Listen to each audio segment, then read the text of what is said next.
안녕하세요. 한자 이야기, 낱말 이야기. 오늘은 34번째 시간인데 대성적이라는 낱말에 대해서 한번 살펴보도록 하겠습니다. 대성적이라는 말 가끔 쓰죠. 자, 뭔가 우리 대성적으로 처리하자. 대성적인 관점에서 이러한 말들을 많이 합니다. 자주 하는데 이 말이 과연 어떤 뜻을 가지고 있는가? 그 중에서도 특히 성이라는 글자가 어떤 의미로 쓰이는가 하는 것을 한번 살펴보고 관련된 낱말이 좀 많이 있습니다. 한번 오늘 공부하는 마음으로 한번 해보면 어떨까요? 네.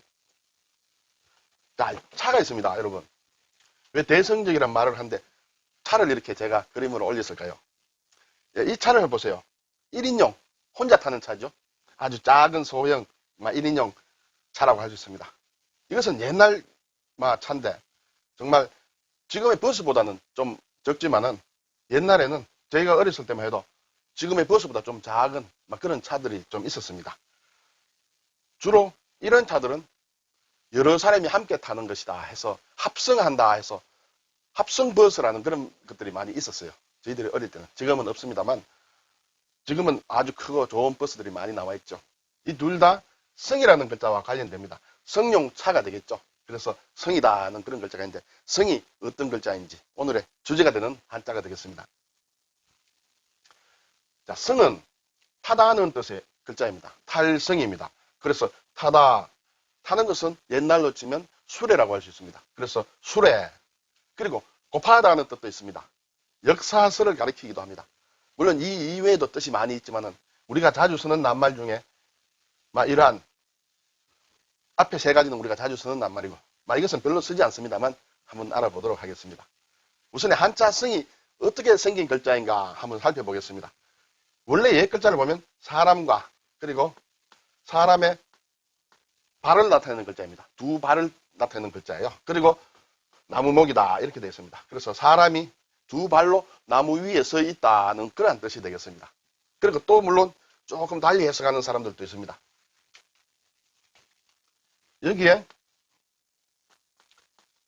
가운데 있는 글자, 이 글자가 지금 보면 북쪽을 나타내는 북녘북이란 글자가 됩니다. 북녘북이란 글자가 되는데 이것은 사람을 한 사람 한 사람 나타낸다 이렇게 보고 있습니다. 이 글자가 비수비란 글자인데 이것이 사람을 나타내거든요. 그래서 반대로 된 부분도 같은 사람에 대해서 두 사람이 나무 위에 올라가 있다 하는 그런 뜻으로도 새기는 설명하는 사람들이 있습니다. 자, 이것은 나중에 한자를 따로 공부하셔도 되고요. 우선에 여기에서는 나무 위에 올라간다. 그래서 타다는 뜻을 가지고 있다. 그렇게 우선 설명을 드리겠습니다.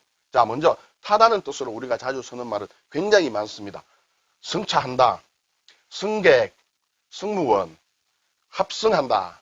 요즘은 택시를 합승한다 하면 그런 말로 많이 쓰이죠. 그리고 탑승한다. 비행기를 탈 때는 주로 탑승이라 쓰고 차에 탈 때는 주로 승차라고 하죠. 배에 타는 것은 주로 승선이라고 합니다. 네. 그리고 편승한다. 남이 가는데 내가 옆에 시쳇말로 곱살이 끼었어. 타는 것. 그래서 편승이라고 합니다. 좀 편하게 가겠죠. 편승을 하면. 그리고 승용차. 이런 말들을 많이 씁니다. 이것은 우리가 많이 쓰는 글자이기 때문에 설명은 드리지 않겠습니다. 그래서 타다는 뜻이 있습니다. 이 타다는 뜻으로 조금 아는 체 하면서 쓰는 글자, 문자가 있죠. 승승장구한다. 자, 어떤 사람이 정말 잘해서 승진을 했습니다.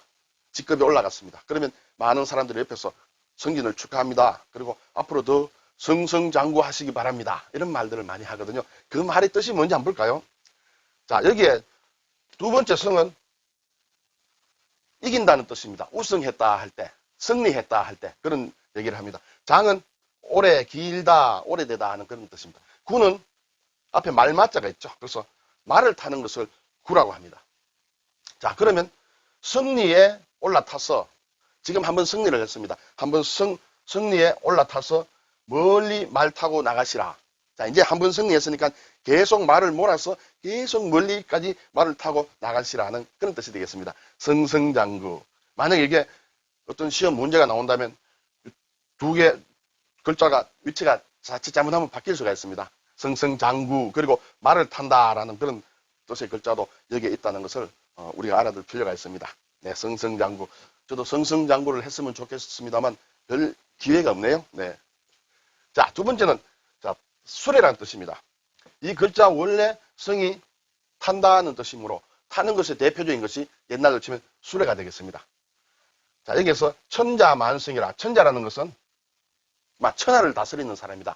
옛 중국의 황제 같은 그런 입장이라 할 수 있습니다. 그런 사람은 천자는 만성, 수레가 만 개다. 수레 만, 그리고 천성지국이다 하면 천대의 수레입니다. 천대의 수레를 가진 나라다. 이것은 제후들을 얘기합니다. 각 제후들. 그리고 백성지국이다 하면 100개의 어떤 이런 성을 가진 그런 것을 말하는데 그것은 사대부를 얘기합니다. 중국에서 예를 들면. 그래서 만성이다, 천성이다, 백성이다 할 때 이것은 수레를 뜻합니다. 수레. 여기서 나온 수레는 4마리의 말이 앞에서 이끄는 그런 그 수레를 뜻합니다. 그래서 만성이라면 말이 4만 마리가 필요하겠죠. 천성이라면 4천 마리가 필요한 그런 것을 얘기합니다. 자, 그리고 우리가 일반적인 용법으로 이러한 나무는 사진에 나옵니다만 제가 지금 설명하는 것과는 조금 다릅니다. 여기서 대성은 크다 해서 큰 수레다. 소는 작은 수레다. 그렇게 얘기할 수 있습니다.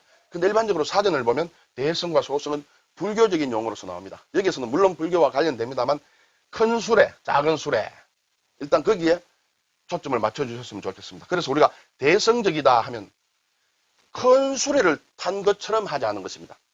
아까 앞에서 우리가 혼자 타는 차가 있었죠. 그리고 여럿이 타는 차, 버스 같은 것이 있습니다. 혼자 타는 것은 소성입니다. 나 혼자만 작게 탐으로. 대성은 많은 사람이 함께 탄다. 그래서 무엇인가 이 일을 대성적으로 하자 그러면 함께 하자. 한 차를 같이 타자. 반대적인 것은 소성적이라는 것은 내 혼자와 관련된, 내 개인과 관련된 그런 의미로 받아들이면 되겠습니다. 그래서 대성적이라고 할 때는 앞으로 항상 수레, 큰 수레, 버스를 타고 가자. 그런 의미로 생각해 주셨으면 좋겠습니다. 자, 그리고 여기 대성과 소성과 관련된 것 중에 우리가 잘 아는 단어는 대성불교다, 소성불교다 이렇게 되겠습니다. 그래서 소성불교는 자기 개인의 어떤 득도 또는 구원, 해탈을 위한 그러한 불교를 그것에 중점을 두는 불교를 소성불교라 하고 주로 남방불교를 얘기를 하죠. 저 동남아시아 쪽이라든지 인도라든지 남방불교를 얘기합니다.